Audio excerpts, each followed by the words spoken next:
तर मॅचला कॅमेरा लावून बॅटिंग करत होतो. एका ओव्हरमध्ये किती रन्स येतील हे तुम्ही बघा. पहिला बॉल कट होऊन ऑफ साईडला गेला.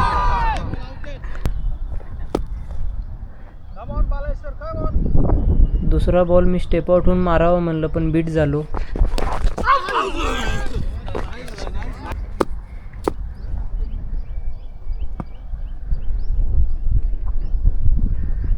तिसरा ball single. Double double double. थांब थांब. चौथा बॉल शॉर्ट पिच टाकला होता, त्याला सिक्सर मारला यशनी.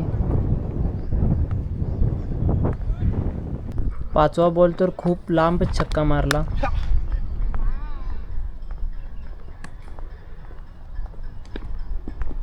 अंपायर्सला वाटलं की त्या शॉटमुळे बॉल शेपआउट झाला, पण असं काही झालं नव्हतं. मग परत त्यांनी बॉल बॉलरला. मग लास्ट बॉलवर परत एक चौका बसला.